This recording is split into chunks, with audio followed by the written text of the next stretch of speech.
Praise the lord. December 7వ తేదీ 2024. ఈరోజు దేవుడు మనతో మాట్లాడుతున్న మాట మత్తయి సువార్త 18వ అధ్యాయము 21, 22 వచనములలో పేతురు ఈ విధముగా దేవుణ్ణి అడుగుతున్నాడు.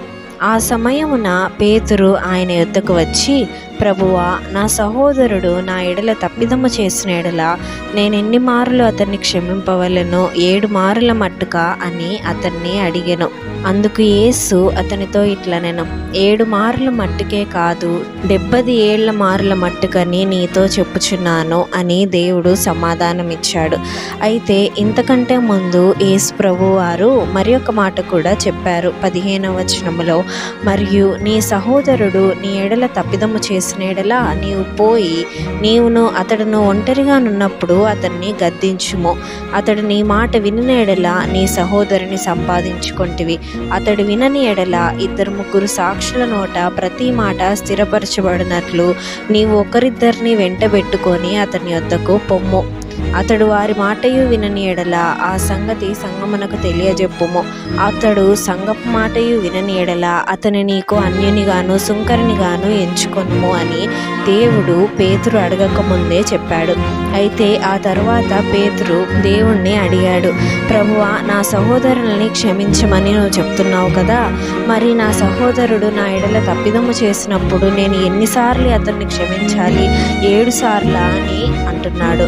అయితే దేవుడు 77 మారుల మట్టుకు అని ఎందుకు అంటున్నాడంటే, దేవుడు ప్రేమస్వరూపి, ఆయన క్షమించే దేవుడు. ఆయనలాగే మనకు కూడా క్షమించే గుణం ఉండాలి అని ఒక సింబాలిక్గా ఇది చెప్పడము జరిగింది. అయితే మనము మన సహోదరుణ్ణి క్షమించిన తరువాత అతన్ని ఏ విధంగా గద్దించాలంటే, ఎవరూ లేనప్పుడు అందరి ముందు అతన్ని గద్దించకుండా ఒంటరిగా వెళ్ళి అతన్ని గద్దించాలి. అప్పుడు అతను మన మాట వినకపోతే కొంతమంది పెద్దల్ని వెంటబెట్టుకొని వెళ్ళి అతన్ని గద్దించమని దేవుడు చెప్తున్నాడు. అతను ఎవరి మాట విననప్పుడు సంఘము నుండి కూడా వెలివేయవలసి వస్తుందని దేవుడు చెప్తూ ఉన్నాడు. అయితే దేవుడిలాగే మనము కూడా క్షమించే గుణము కలిగి ఉండాలని ఇక్కడ యేసు ప్రభు వారి మాటల ద్వారా మనకి అర్థమవుతుంది. మనము ఎవరినైనా గద్దించినప్పుడు అతడు ఎవరి మాటలు కూడా విననప్పుడు చివరిగా ఇక చేయాల్సింది అతన్ని అన్యునిగాను సుంకర్నిగాను ఎంచుకొనుము. అంటే ఎన్నిసార్లు మనం చెప్పినా విననప్పుడు వాళ్ళని మనం ఇంకా వదిలేయాలి.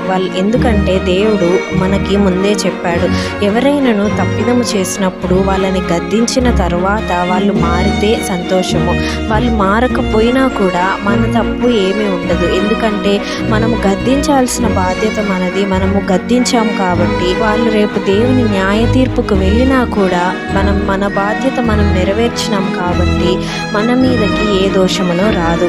అయితే మన ఎడల తప్పిదము చేసిన వారు ఎవరైనా సరే, అది శత్రువైనా మిత్రుడైనా ఎలాంటి వారైనా సరే, మనము వారిని క్షమించాలి.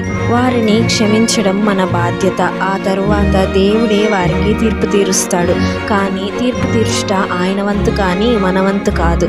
కీడుకు ప్రతి కీడు మనము ఎప్పుడు కూడా చేయకూడదు. అన్యాయానికి ప్రతిగా అన్యాయము చేయకూడదు. దేవుణ్ణి యేసు ప్రభు వారిని శిలువ మీద వేసినప్పుడు కూడా ఆయన, ప్రభువా వీరిని క్షమించమని వేడుకున్నాడు, కానీ తన తండ్రిని ఎవరిని కూడా శిక్షించమని వేడుకోలేదు.